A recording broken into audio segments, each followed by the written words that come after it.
Imagine a heavy door. Behind it, there are no chests of gold, but true artifacts of history.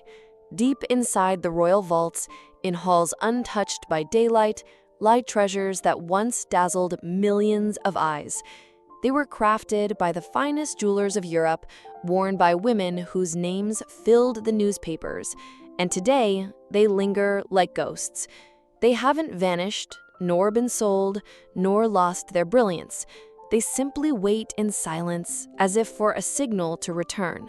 And while the palace displays modest necklaces or familiar tiaras, in the shadows, hundreds of diamonds and pearls remain unseen, with no occasion to shine. These jewels are more than metal and stone. Each carries an entire era within it. Some were created as symbols of love and loyalty, others as declarations of power and imperial glory. Some survived wars, revolutions, and exile, and still endure. They outlasted changing fashions, from long ropes of pearls to strict chokers, witnessing the rise of monarchs and the trials of their reigns. Even now, they rest behind that door, closed to almost everyone.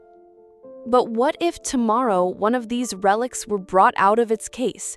Imagine the lights falling on gems unseen for 100 years.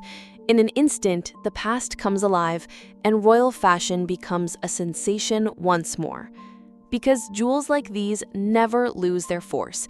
They can redefine an image, mark a moment, become a symbol of an age the moment they are worn again. In this story, we will open box after box, revealing the treasures that have stayed hidden too long. They are not just ornaments, they are keys to understanding how generations of monarchs lived and thought. And we begin with a piece that became the symbol of an entire city, disappeared for nearly a century, and now seems to wait for its return to the light. In 1923, as London prepared for the wedding of the future King George VI and young Lady Elizabeth Bowes-Lyon, the city was filled with anticipation. The capital wanted to give its duchess something unique, not just a jewel, but a symbol of public love and recognition. And so, that day, a magnificent sautoir appeared, a long necklace of 5 rows of luminous pearls with a diamond clasp. A gift from the people of London, from thousands who united to place a piece of themselves into the fate of the young bride. The photographs from those years still astonish. Elizabeth, still barely more than a girl, posing in Van Dyck's studio with a gentle smile. The strands of pearls fall softly over her shoulders, stretching almost to her waist. It was the perfect emblem of the 1920s, the age of freedom, jazz, and flowing dresses with dropped waists. At the time, the sautoir was the height of style. It lengthened the figure, added grace, and gave the wearer a look both daring and refined. But fashion is fickle. By the 1930s, silhouettes had changed. Dresses grew shorter, lines sharper. Long necklaces suddenly felt outdated and impractical. The pearls of London slipped back into their case. There was no scandal, no dramatic auction. The necklace simply became unnecessary in a new era. For almost 100 years, no one saw it again, as if it had vanished with the Charleston and cocktail evenings. Yet history has its revivals. The Queen Mother, too, received a breathtaking amethyst sautoir at her wedding, which then vanished for nearly a century. It was only in the 21st century that it resurfaced, shortened and worn by Camilla, transformed into a modern jewel that looked stylish rather than old-fashioned. That moment proved even what seems hopelessly out of date can be reborn if approached boldly. So what future awaits London's pearls? They could remain in the past, a charming relic, or they could be revived in the palace halls, given a second life. Picture Catherine stepping into a Buckingham Palace banquet. 5 strands of pearls glimmer in the chandeliers, the diamond clasp flashing under the cameras, and the world speaking not only about a necklace, but about the return of a gift from an entire city. It would be more than a fashion statement. It would be a symbol of continuity, a bridge between the London of the 1920s and the monarchy of today. At the same time, the royal bride received a gift that became a legend in its own right. It was the Strathmore rose tiara, presented to Lady Elizabeth Bowes-Lyon by her father, the Earl of Strathmore, on the day of her wedding to the Duke of York. It was more than just a family gift. It embodied everything the young bride represented: freshness, purity, and the promise of a new life. The tiara was created by Catchpole and Williams, a delicate garland of diamond roses, as if freshly plucked from a summer garden. In portraits of the young Elizabeth, it looked light and poetic, emphasizing her youth and modesty in sharp contrast to the heavy crowns worn by queens of earlier decades. But fashion and image are restless things. As Elizabeth's role grew more stately, more monumental, the fragile rose wreath no longer suited a queen consort. The tiara slipped into the shadows, unseen in public for almost a century. It became one of those ghost jewels of the royal vault, known only to experts and collectors. Then came its unexpected return. The Strathmore roses once again shone, this time on Catherine, the Princess of Wales. It carried none of the weight of historic crowns.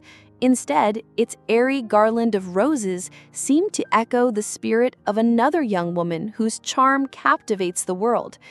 That evening, it wasn't just Catherine's gown or her earrings people spoke of, but this symbol, a tiara reborn, reminding everyone that true power isn't always in heavy stones, but sometimes in simplicity and grace. And if tomorrow Catherine or her daughters were to appear again with this crown of diamond roses, the effect would be the same. It would not just revive a jewel, it would bring back the very idea of youth and freshness captured in gems nearly a century ago. If the rose wreath was like a poem of youth, the next jewel was a declaration, a true manifesto of power and grandeur. The Love Trophy collar, created in 1901 for Princess Mary of Wales, was more than a necklace. It was the embodiment of an entire era's ambition. The jeweler's Gerard filled it with classical symbols any educated Edwardian would recognize: flaming torches, Cupid's bow and quiver, all intertwined with diamond ribbons. These were the trophies of love, rendered in glittering stone. But the real value lay in its origin. The diamonds had belonged to Mary's grandmother and aunt.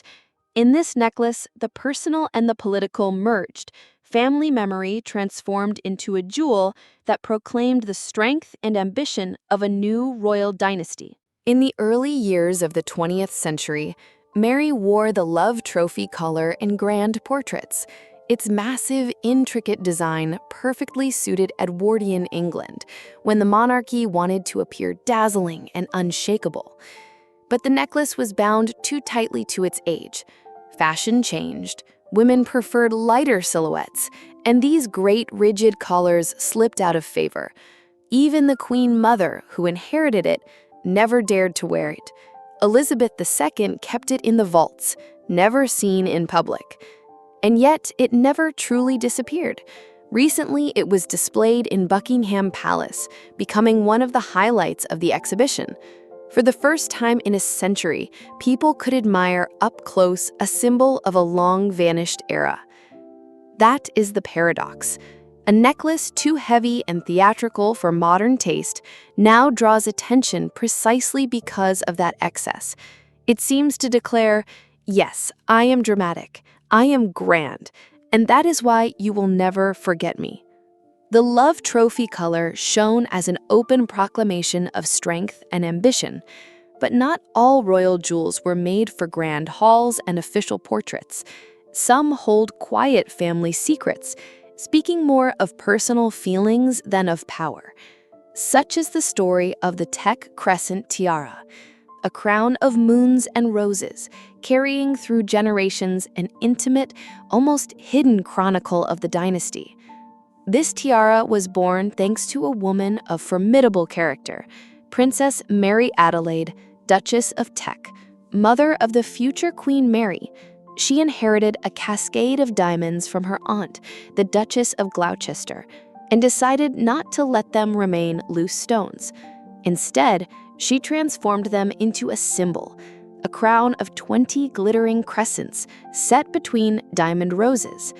Two eternal emblems, the moon and the flower, woven together into a design that spoke both of the cycles of nature and the romance of Victorian England.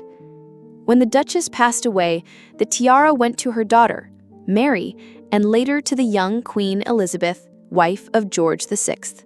For Elizabeth, it was more than an ornament. She wore the Teck Crescent tiara during her famous 1939 tour of Canada, where she charmed crowds with her smile and her style, a balance of simplicity and sparkle. At that moment, the tiara seemed to embody a new kind of queen, approachable, close to her people, yet unmistakably wrapped in dynastic strength. But there was a drawback. The tiara's construction was awkward.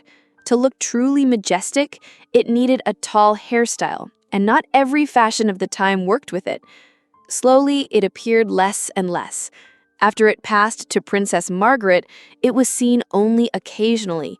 And after her death, questions began to swirl. Where is it now? Some claimed it stayed with her son.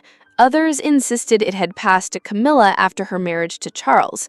But no photograph has ever confirmed either story. Still, it is hard to imagine a jewel more perfectly suited for a dramatic return. Today, with bold forms and historical revivals back in style, the crescent and rose crown could be a revelation.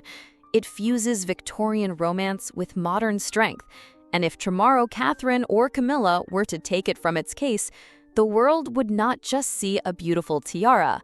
They would witness proof that royal fashion can still astonish, even a century later.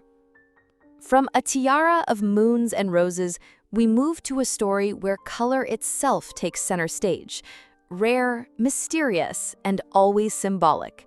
This is the tale of the Persian turquoise Parure, a suite of vivid blue gems that was not only a gift, but a declaration of love. In the 1920s, Queen Mary, a tireless collector of jewels, decided to pass some of her acquisitions to her young daughter-in-law, Elizabeth Bosleon. At the time, turquoise was seen as a stone of happiness and fidelity. The gift was especially touching: a tiara, necklace, earrings, brooch, and even hair ornaments, all made by Gerard in the best tradition of the early century. Geometric lines, brilliant diamond borders framing the sky blue stones. The young Elizabeth wore the set in the early years of her marriage, long before she knew she would one day become queen.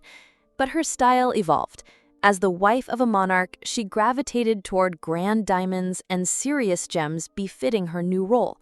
The turquoise Parure, too light and girlish for her regal image, was quietly set aside.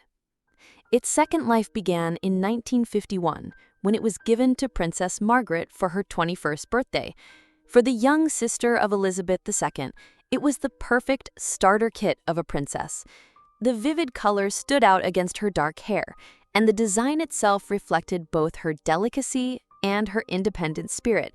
For several years, it was her signature jewel, sparkling at banquets, receptions, and in official portraits. But as time passed, Margaret's collection grew richer, more impressive. The famous Poltimore tiara and other diamond pieces took the spotlight. The turquoise slipped into the background and then vanished altogether. When some of Margaret's jewels were auctioned after her death in 2002, this Parure was nowhere to be found. Since then, speculation has swirled. Did it stay with her son, or did it quietly return to the royal vaults? Today, the Persian turquoise Parure is one of the greatest mysteries of the Windsor jewel collection. Its fate is unclear, and that uncertainty only adds to its allure. If turquoise was the symbol of youth and tenderness, the next story feels like a chapter from an adventure novel. It begins not in London, nor even in England, but in St. Petersburg in the final days of Imperial Russia. Inside the magnificent Vladimir Palace lay treasures that the whole continent envied.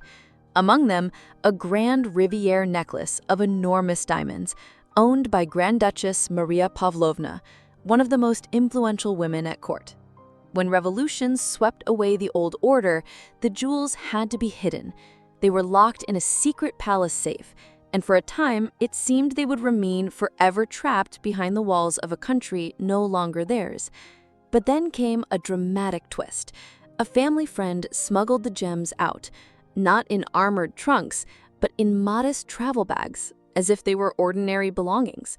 This daring operation saved an entire collection, and with it, the famous Riviera. After the Grand Duchess's death, her children began selling the family treasures to survive in exile.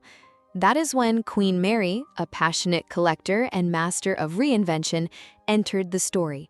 She acquired the Riviera and, in 1928, ordered Gerard to transform it into something completely new, an extraordinarily long, transformable sautoir. It could be worn in its full length, divided into 2 shorter strands, or even broken down into bracelets.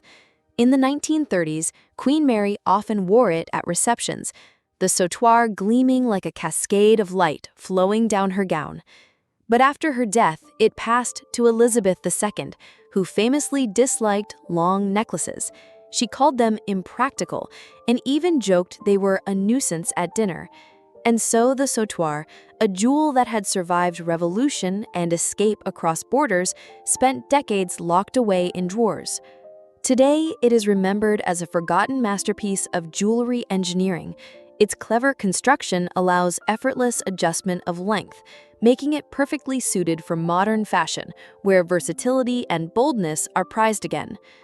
If the story of the Riviera saved from Russia reads like a tale of escape and survival, the next jewel feels like a drama of grandeur, a piece so heavy it was almost too much even for royal shoulders.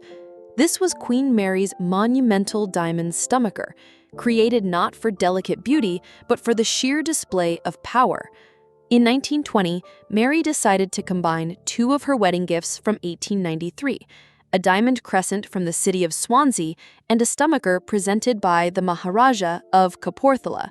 Gerard fused them into a single massive jewel, a diamond front piece so large it covered the entire bodice of a gown. It was a true ceremonial creation from an age when jewelry competed with architecture. Indeed, the stomacher became a defining emblem of Queen Mary. It appeared in official portraits, reminding the world that a queen was not just an ornament of the court, but a living emblem of imperial prestige. Yet even for her, it was heavy, overwhelming, and over time its use faded. After Mary's death, the stomacher passed to her granddaughter, Elizabeth II.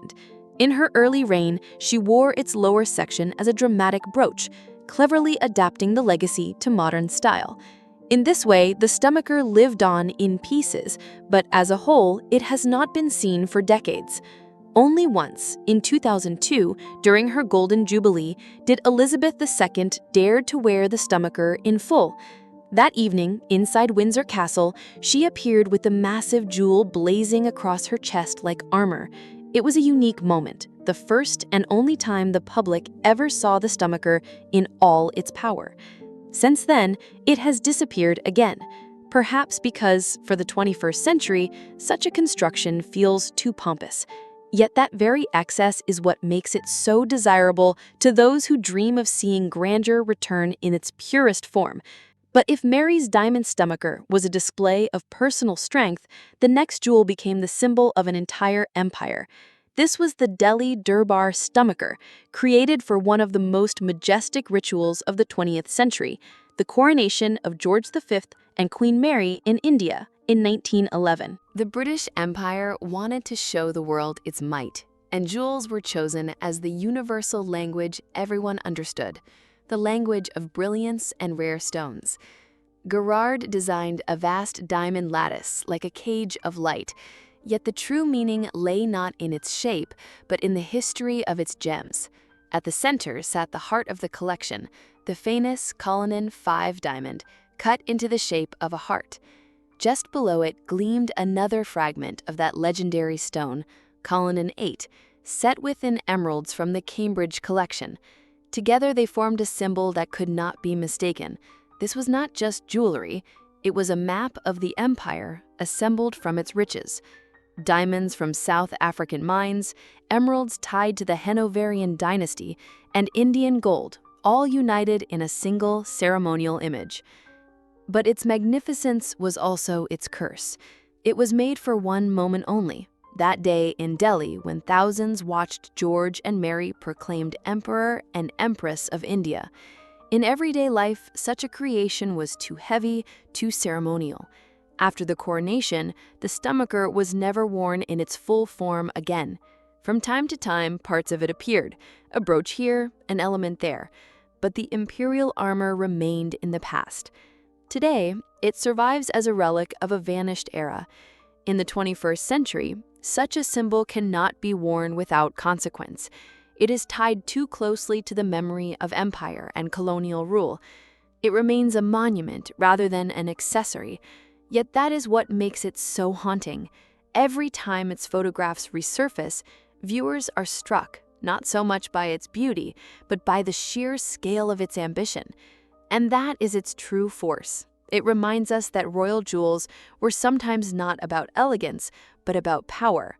Power so absolute, it had to be carved into stone.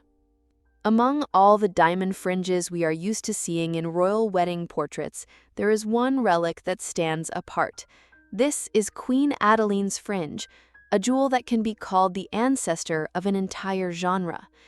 In 1831, King William IV commissioned it for his wife, Queen Adeline, and the jewelers set it with stones that had once belonged to George III and Queen Charlotte. In this single crown, dynastic memory and new history were joined together. In the early portraits of young Queen Victoria, this jewel can be seen woven into her hair, a strict line of diamond rays, forming a radiant halo.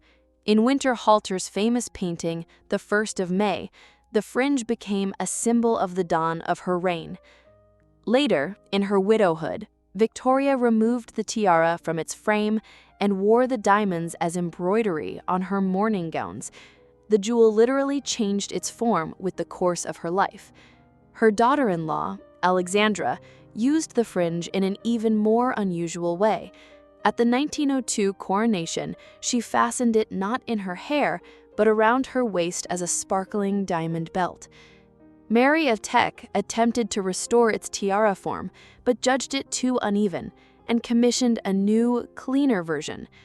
That version became the famous 1919 fringe, the very one Elizabeth II wore on her wedding day. As for Queen Adelaide's fringe, it gradually slipped into obscurity. It was inherited by Queen Elizabeth and then by Elizabeth II, but was almost never used in public. The sole exception was in the 1950s, when the Queen Mother wore it as a dazzling necklace around her throat. Since then, the original fringe has lain in the vaults, forgotten even when other classic fringes were chosen for public occasions. And this is where its magic lies. It is not a copy nor a variation, but the original. The very piece that survived inheritance disputes, bypassed the Hanoverian claim of 1858, and remained in England while dozens of other masterpieces were sent to Germany. Its reappearance today would be a sensation. It is not just a tiara. It is a living link to the beginning of a tradition without which royal fashion in the 20th century could hardly be imagined. Among the forgotten masterpieces of the royal treasury is a jewel that was created from the very beginning as a collective gift, a symbol of support for a young bride. This was the Ladies of England tiara, presented to the future Queen Mary in 1893. Its origin story is astonishing in scale. More than 650 women of England came together to present the Duchess of York with a crown of diamonds and pearls. The gift was more than an ornament. It was a gesture of trust, a symbolic act in which every lady left a part of herself. That is why it carried such a meaningful name. The jewelers Hunt and Roskell brought the idea to life in a unique, transformable design. It could be worn in multiple ways, as a tiara, a necklace, a corsage ornament, and with its central element detachable as a brooch. Additional segments could be separated into sprays for the hair or decorations for a gown. The result was a true jewel constructor, flexible, versatile, as if designed to let each woman interpret it in her own way. The young Duchess of York quickly demonstrated its possibilities. In late 19th century portraits, she appears sometimes with the tiara, sometimes with a pearl necklace, sometimes with her bodice glittering with diamonds from the ladies of England. At the famous Devonshire house ball in 1897, she used its elements in her court lady costume, and the sparkle of the stones in candlelight made her one of the most striking figures of the evening. But as so often happened with transformable jewels of that era, the tiara's fate was short-lived. In the early 20th century, it was dismantled. Some stones went into the making of new tiaras. Others were absorbed into different pieces. The Ladies of England tiara disappeared as a complete creation, leaving behind only photographs and catalog descriptions. And this is exactly what makes it so captivating. Unlike other jewels that might still re-emerge from the vaults, the Ladies of England tiara can never be fully restored. It survives only as an image, a legend. Among the relics that passed through the hands of several queens, one jewel holds a particularly unusual fate: the Oriental Cirlet tiara. More than a piece of adornment, it became a reflection of taste, prejudice, and the personal choices that shaped the monarchy's image. The story began in 1853, when Prince Albert, husband of Queen Victoria, designed a new crown for her. He commissioned Garrard to create a tiara in the Oriental style, with delicate arches inspired by Indian and Arabic motifs. For the settings, he chose his favorite stones, opals. An entire Parure was made: necklace, earrings, brooch, and the tiara, all presented as a gift to his beloved wife. Victoria wore it with pride, and in official portraits, the Oriental circlet looked like a true manifesto of mid-19th century royal fashion. But the tiara's destiny soon shifted. In 1858, after the infamous Hanoverian claim forced the return of some jewels to the German branch of the dynasty, the circlet was altered with new stones. The decisive change came later, when it passed to Queen Alexandra. She considered opals unlucky and demanded they be replaced with rubies. For this, rubies gifted to her husband, the future Edward VII, by Indian princes were used. Thus, the tiara was reborn.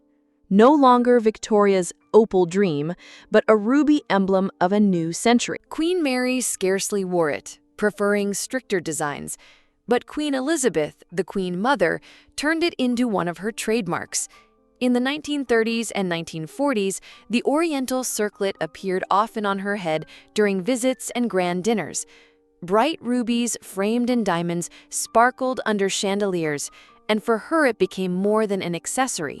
It was part of the image of a confident, charismatic queen guiding her nation through the trials of war. After her death in 2002, the tiara passed to Elizabeth II.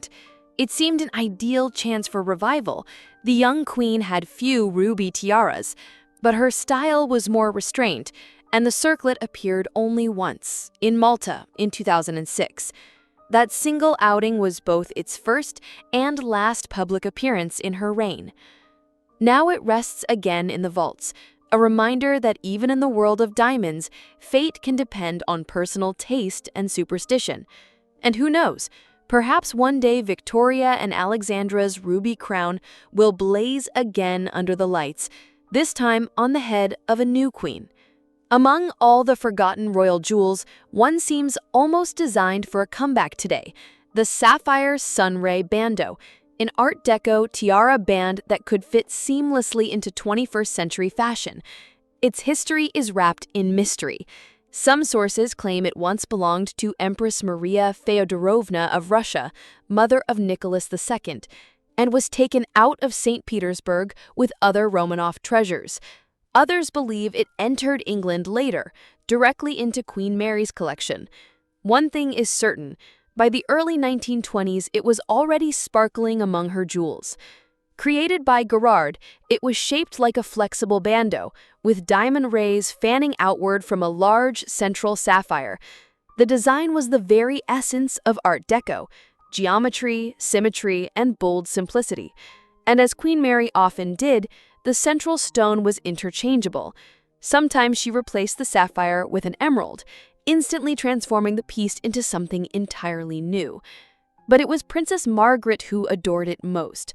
In the 1950s and 1960s, she often appeared in the sapphire sun, during her Caribbean tour, at the reception for the German delegation, at the wedding of Norway's Princess Astrid. She even wore the central sapphire separately as a brooch, proving she understood the modern potential of an old jewel. After the 1960s, the tiara vanished from sight. More than 60 years have passed, and no one knows exactly where it rests. Some believe it was dismantled, others that it still lies hidden in the royal vaults. But some jewels vanish not because of fashion, but because they are simply too large for everyday wear. One such piece is the Greville Diamond Bow brooch, an enormous diamond bow created by Boucheron in 1900. Its story begins with the wealthy heiress Mrs. Greville, who left her vast jewelry collection to the Queen Mother in 1942. The bequest included tiaras, necklaces, earrings, but the brooch stood out for its sheer scale and theatrical presence. It is called the giant bow for a reason, not a delicate accent for a gown, but a whirlwind of diamonds, folded into broad loops and ribbons. The Queen Mother wore it on a few occasions, and whenever she did, it seemed as though every spotlight in the room was fixed on that brooch alone. Yet, even she used it sparingly. Its size and weight made it impractical for most dresses. In an age of lighter fabrics and slimmer silhouettes, fastening such a massive jewel was nearly impossible. After her death, the brooch passed to Elizabeth II, but the public never saw her wear it. The only confirmation of its existence came in 2012, when it was photographed for the Royal Collection catalog. It survives, but it slumbers, like a stone giant resting in the vault. And yet, in that excess lies its chance. Today, with Queen Camilla often choosing bold and dramatic jewels, she might be the one to revive it. Among gems that flicker into view and then vanish for decades, amethysts hold a special place. Long considered contemplative, almost mystical stones, they are embodied in a remarkable royal set, the Kent Amethyst Demi Parure. A necklace, earrings, 3 brooches, and hair ornaments once owned by the Duchess of Kent, mother of Queen Victoria. The story begins in the mid-19th century. The Duchess wore the set as a symbol of elegance and status, and at her granddaughter's wedding in 1858, she appeared in the full parure, glowing with purple stones framed by diamonds. After her death, the amethysts passed to Victoria, who declared them heirlooms of the crown, ensuring they would remain with the reigning family. Over time, different queens gave them their own roles. Queen Alexandra wore the pendant necklace at the state opening of Parliament, its slender line of purple highlighting her figure. The Queen Mother wore the large triple-drop brooch during World War II, when amethyst was believed to bring calm and protection. And when they passed to Elizabeth II, they found new life. She often wore the brooch without its pendants as one of her favorite accessories, pairing it with lilac and violet outfits. Yet, strangely, the necklace and earrings never became part of her style. They surfaced only rarely, for example, during her state visit to Portugal in 1985. Otherwise, the parure remained in the shadows. The result was a paradox. The brooch lived its own celebrated life, while the rest seemed to fade away. Some jewels were not created merely to be worn, but to live forever on canvas. One of the greatest of these was the Callirrhoe, commissioned by Queen Alexandra from Cartier in 1904. The name Resile means net, and that is exactly what it resembles: a delicate diamond mesh woven like a fisherman's net, with bright pendants dangling from its links. Originally, these pendants were rubies and emeralds, gifts from Indian Maharajas that Alexandra transformed into a necklace. The vivid colors sparkled against the cold brilliance of diamonds, creating a design that felt at once airy and opulent. Alexandra wore the Callirrhoe at defining moments, for portraits with her sister, Empress Maria Feodorovna of Russia, and in François Flamand's celebrated painting, where the necklace was paired with Victoria's small crown. In these images, the Callirrhoe embodied the very essence of Edwardian elegance. After her death, the jewel passed to Queen Mary, but in her hands it changed. The vivid pendants were replaced with diamonds, a very Mary-like decision, as she often remade jewels to suit her own vision. In its new form, the Callirrhoe looked stricter, but no less striking. In portraits from the 1930s, and later on the occasion of her 80th birthday, Mary posed proudly in this altered version. For Elizabeth II, however, the necklace never found a place. She never wore it in public, and over time, the Callirrhoe vanished from sight. Only the catalogs served as reminders that it still existed. And that remains one of its great mysteries. Why would a jewel photographed so perfectly, seemingly made for portraits and cameras, go unused? Today, with fashion once again drawn to geometry and net-like designs, it would look astonishingly modern. Among the forgotten parures of the royal family, few are as intriguing as the Cambridge Sapphire Parure, a set that passed through generations yet never found peace. Its story begins in the 19th century, when it belonged to Princess Augusta of Cambridge, grandmother of the future Queen Mary. From her, the deep blue sapphires traveled down the dynasty, becoming almost a family signature. When Queen Mary inherited the parure, it was magnificent: a tiara, necklace, earrings, and brooch with rich blue sapphires framed in diamonds. It was a true emblem of Victorian romance. Mary valued it greatly and later gifted it to her daughter-in-law, Princess Marina of Greece and Denmark, when she married the Duke of Kent.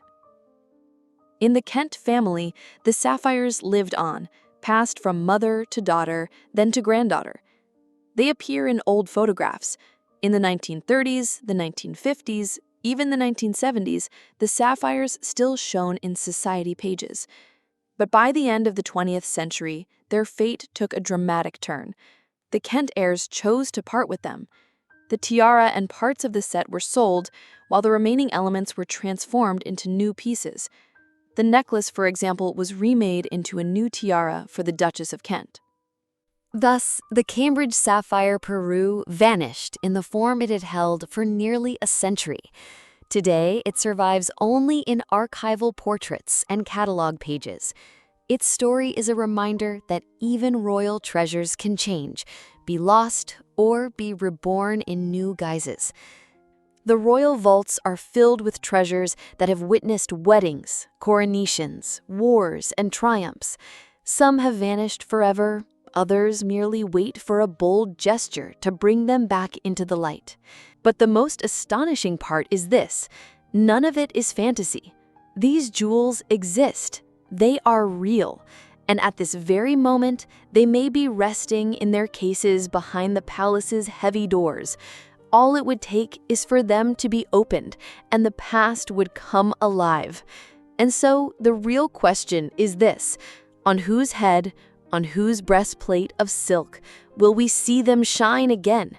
On Camilla, unafraid of grand stones? On Catherine, for whom any jewel instantly becomes a modern symbol? Or perhaps on the next generation, still waiting for its turn to step into history? Every one of these treasures deserves a second debut, because the story of the royal family is not written only in chronicles and portraits, it is also told through jewels, silent until the moment we let them speak again.